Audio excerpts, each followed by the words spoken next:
2019 ಕೂಡ ಇನ್ನೂ ಸಾಲದು ಸಾಲ ಅಂತಾರೆ. ಸಂತೋಷ, ನನಗೆ ಅದಕ್ಕೆ ಆಕ್ಷೇಪಣೆ ಇಲ್ಲ. ನಮ್ಮ ಸರ್ಕಾರದ ಉದ್ದೇಶ ಪ್ರತಿಯೊಬ್ಬ ನಾಗರಿಕರಿಗೂ ಕೂಡ ಸೌಲಭ್ಯಗಳು ಅವರ ಒಂದು ಅನುಕೂಲಕ್ಕೆ ತಕ್ಕಂತೆ ದೊರೆಯಬೇಕು ಅಂತಕ್ಕಂಥದ್ದು ನಮ್ಮ ಸರ್ಕಾರದ ಉದ್ದೇಶ.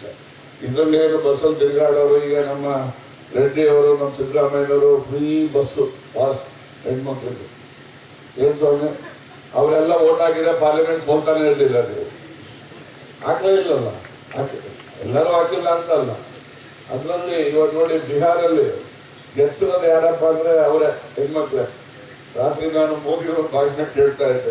MOI ಅಂತಂದರೆ ಮೊದಲು ಮುಸ್ಲಿಮ್ಸು ಯಾದವರು ಅಂತ ಮಾಡ್ಕೊಂಡಿದ್ರು. ಈಗ MOI ಅಂದರೆ ಮಹಿಳೆಯರು ಮತ್ತು ಯುವಕರು ಅಂತೇಳಿ ಹೊಸ ಒಂದು ವ್ಯಾಖ್ಯಾನವನ್ನು ನನ್ನ ಮೋದಿಯವರು ಹೇಳ್ತಾ ಇದ್ರು. ಹಾಗಾಗಿ ಮಹಿಳೆಯರು ಏನಿದ್ದಾರೆ ಅವರಿಗೆ ನಮ್ಮ ಸರ್ಕಾರದಲ್ಲಿ ಕೊಟ್ಟಷ್ಟು ಬೆನಿಫಿಟ್ಸ್ ಯಾರಿಗೂ ಕೊಟ್ಟಿಲ್ಲ.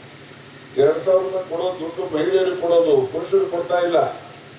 ಬಸ್ಸು ಪುಕ್ಸಟ್ಟೆ, ಎಲ್ಲಿಂದ ಎಲ್ಲಿ ಬೇಕಾದ್ರೂ ಹೋಗ್ಬೋದು, ಯಾರು ಬೇಕಾದ್ರೂ ಹೋಗ್ಬೋದು. 1 ಲಕ್ಷ 1.5 ಲಕ್ಷ ಸಂಬಳ ತಗೋತೀವಿ ಹೆಣ್ಮಕ್ಳು. ವಿಧಾನಸೌಧದಲ್ಲಿ ಪುಕ್ಸಟ್ಟೆ ಬಸ್ಸಲ್ಲಿ ಬರ್ತಾರೆ. You are all very strong. At the same time, you people should be very reliable also. You people should establish it. Okay, anyway, ಇಲ್ಲಿ ಪಾಪ ಅವರೆಲ್ಲ ನಮ್ಮನೆ ಹೋದರೆ ಅದು ವಾಸ್ತವಾಂಶ ಕೆಲವೊಮ್ಮೆ ಹೇಳುವಂಥ ಕಾಲದಲ್ಲಿ ನಾವು ಎಲ್ಲೆಲ್ಲೋ ಹೇಳೋಕೊಂಡು ಹೋಗ್ತೀವಿ. ಅದರಿಂದ ಮೇಲೂ ಹಾಕತ್ತೀವಿ ಕೆಲವೆಲ್ಲ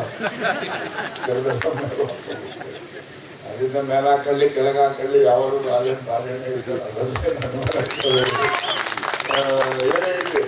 ಆದರೆ ನಮ್ಮ ಸರ್ಕಾರ ಅಧಿಕಾರಿಗೆ ಸನ್ಮಾನ್ಯ ಸಿದ್ದರಾಮಯ್ಯವರ ನೇತೃತ್ವದಲ್ಲಿ, ಅದರಲ್ಲೂ ಸಾರಿಗೆ ಇಲಾಖೆ ಸನ್ಮಾನ್ಯ ರಾಮಲಿಂಗಾರೆಡ್ಡಿ ಅವರ ನೇತೃತ್ವದಲ್ಲಿ ಕೆಲಸ ಮಾಡ್ತಕ್ಕಂಥ ಸಂದರ್ಭದಲ್ಲಿ ನಾವು ಇಷ್ಟೆಲ್ಲ ಅನುಕೂಲಗಳನ್ನು ಗ್ರಾಮೀಣ ಭಾಗದ ಜನರಿಗೆ ಮಾಡ್ತಕ್ಕಂಥದ್ದು ಮತ್ತು ವಿಶೇಷವಾಗಿ ಮಹಿಳೆಯರ ಜೊತೆಯಲ್ಲಿ ವಿದ್ಯಾಭ್ಯಾಸ ಮಾಡ್ತಕ್ಕಂಥ ಮಕ್ಕಳಿಗೂ ಅಷ್ಟೇ.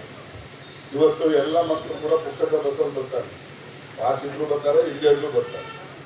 ಕಾಸಿಂದ ಬಂದದ್ದು ಸರಿ ಇಲ್ಲ ಕಾನೂನು ಪ್ರಕಾರ.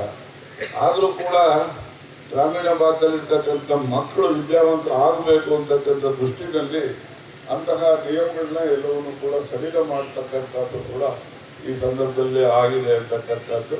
ಮತ್ತು ಖಾಸಗಿ ಬಸ್ ಮಾಲೀಕರು ಕೂಡ ಬಹಳ ಸಂತೋಷದಿಂದ ಸಹಕಾರವನ್ನು ಕೊಡ್ತಾ ಇರ್ತಕ್ಕಂಥದ್ದು. ಮೊದಲು ಕೆಲವು ಖಾಸಗಿ ಬಸ್ ಮಾಲೀಕರು ಇಲ್ಲಿ ಡಿಪೋ ಬರ್ತಕ್ಕಂಥದ್ದಕ್ಕೆ ಅವ್ರದ್ದೇ ಆದಂಥ ವ್ಯಾಖ್ಯಾನ ಮತ್ತು ವಿರೋಧಗಳನ್ನು ವ್ಯಕ್ತಪಡಿಸ್ತಾ ಇದ್ರು.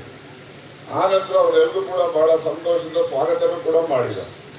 ಅದರಿಂದ ಅವ್ರಿಗೂ ಕೂಡ ನಾವು ಅಭಿನಂದನೆಯನ್ನು ಸಲ್ಲಿಸ್ತಕ್ಕಂಥದ್ದು.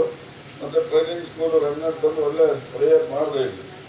ನಮಗೆ ಗೊತ್ತಿಲ್ಲ ನೀನು ಪ್ರೇಯರ್ ಗೀಯರ್ ಮಾಡ್ತೀವಿ ಎಷ್ಟೊಂದು ಚೆನ್ನಾಗಿ ಅಂತ. ಹಾಗೆ ಈ ಖಾಸಗಿ ಏನು ಟ್ರೈನಿಂಗ್ ಕೊಡ್ತಕ್ಕಂಥ ಸಂಸ್ಥೆಗಳು ಕೂಡ ಬರ್ತಕ್ಕಂಥದ್ದಕ್ಕೆ ಅದಕ್ಕೂ ಕೂಡ ಅನುಕೂಲ ಆಗಿದೆ. ಮತ್ತು ನಾನು ಬಂದಾಗ ನಮ್ಮ ಜನರ ಪರವಾಗಿ ಏನಾದರೂ ಸಹಕಾರ ನಮ್ಮ ಸಾರಿಗೆ ಸಚಿವರಿಂದ ಆಶ್ವಾಸನೆ ಪಡಿತಕ್ಕಂಥದ್ದು, ಅಕ್ರಮ್ ಭಾಷಾ ಅವರಿಂದ ನಾವೊಂದು ಆಶ್ವಾಸನೆ ಪಡಿತಕ್ಕಂಥದ್ದು ನಮ್ಮೆಲ್ಲರ ಒಂದು ಅಭಿಲಾಷೆ.